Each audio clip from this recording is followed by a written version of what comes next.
అందరికీ నమస్కారం. మనిషి జీవితంలో కొన్ని సహజ సిద్ధంగా స్వాభావికంగా వచ్చే కొన్ని భావోద్వేగ గుణాలు ఉన్నాయి. అవి కోపం, దుఃఖం, బాధ, భయం.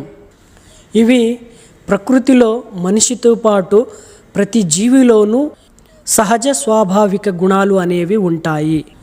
మనిషి అయినా ఇతర ఏ జంతువులైనా జీవించి ఉన్నాయి అనడానికి ఈ భావోద్వేగాలే సాక్ష్యం. ఈ భావోద్వేగాలే లేకపోతే, ఈ ఎమోషన్సే లేకపోతే మనిషి బ్రతికి ఉన్నాడు అనడానికి ఏ ఆధారము లేదు. ఉంటే కోమా స్థాయిలో ఉండొచ్చు, లేదా మరణించి ఉండొచ్చు. కానీ మన మనసులో అవి ఎక్కువ సమయము, ఎక్కువ కాలం ఉండేలాగా ఉండకూడదు. శాశ్వతంగా మన మనసులో ఆ భావోద్వేగాలు ఉండేలాగా ఉండకూడదు. ప్రకృతి పరంగా చూడండి, ఏ జీవి అయినా కోపము చూపిస్తుంది, భయము ఉంటుంది, బాధ ఉంటుంది, దుఃఖము ఉంటుంది. కానీ ఏ ఎమోషను, ఏ భావోద్వేగము ఎక్కువసేపు నిలబడదు.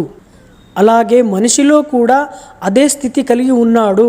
కానీ ఈ ప్రాపంచిక జీవితంలో పడి ఆ భావోద్వేగాలను కాలంలో ఎక్కువసేపు మోసుకుంటూ ఉంటున్నాడు. కోపమైన, బాధ అయినా, దుఃఖమైన, భయమైన ఏదైనా మన జీవితంలో అలా వచ్చి అలా వెళ్ళిపోవడం, అంటే అతిథి రూపంలో లాగా వచ్చి వెళ్ళిపోయేలాగా ఉండాలి. అవి ఏ భావోద్వేగమైనా కొద్దిసేపే వ్యక్తమయ్యి తిరిగి వెళ్ళిపోయి మన మనసు శాంత స్థితిలోకి వస్తే అదే నిజమైన శుద్ధ మనసు. ప్రకృతిలో ప్రతి జీవి వాటి భావోద్వేగాలను వ్యక్తపరుస్తాయి. అలాగే మనిషి కూడా వ్యక్తపరచాలి, కానీ వాటిని అణిచివేయవద్దు. అణిచివేయడం వల్ల మనలో మానసికమైన ఇబ్బందులు ఎన్నో కలుగుతాయి. ఒత్తిడి, ఆందోళనలు అన్నీ కలుగుతాయి. అలాగని మన భావోద్వేగాలను ఇష్టం వచ్చినట్టు వ్యక్తపరిచి ఇతరులకు మనోభావాలు, ఇతరులను శారీరకంగా, మానసికంగా ఇబ్బంది కలిగించేలా ఉండకూడదు. మన భావోద్వేగాలు విచక్షణతో, బుద్ధి, వివేకంతో వ్యక్తపరిచే విధంగా ఉండాలి. ప్రకృతిలో ఏ జీవి భావోద్వేగాలతో బంధనమైపోయి ఉండవు, బందీగా ఉండవు. అవి ఎప్పటికప్పుడు విముక్తి చెందుతూ ఉంటాయి. అన్ని భావోద్వేగాలను వ్యక్తపరుస్తూ ఎప్పటికప్పుడు విముక్తి అయిపోతూ ఉంటాయి. కానీ మనిషి మాత్రమే ఒక కోపాన్ని కాలంలో ఎక్కువసేపు మోసుకుంటూ పగని పెంచుకుంటాడు, ద్వేషాన్ని పెంచుకుంటాడు, క్రోధాన్ని పెంచుకుంటాడు. దుఃఖాన్ని కాలంలో ఎక్కువసేపు మోసుకుంటూ నిరంతరం బాధపడుతూ నిరాశకు గురి అవుతూ ఉంటాడు.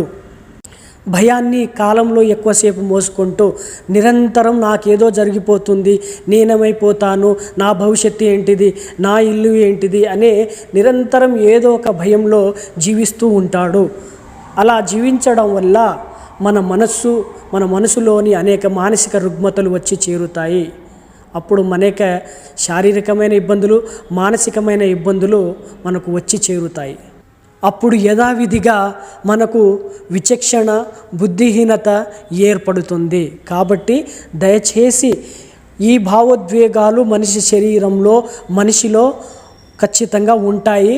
వాటిని సరైన విధంగా వ్యక్తపరచడము, ఆ భావోద్వేగాలను అణచకుండా వాటిని వ్యక్తపరుస్తూ మనకు మనమే శారీరకంగా, మానసికంగా ఇబ్బంది పడకుండా, అలాగే ఇతరులకు కూడా మానసికంగా, శారీరకంగా ఇబ్బంది పెట్టకుండా మన భావోద్వేగాలను అర్థం చేసుకొని వ్యక్తపరచుకుందాం.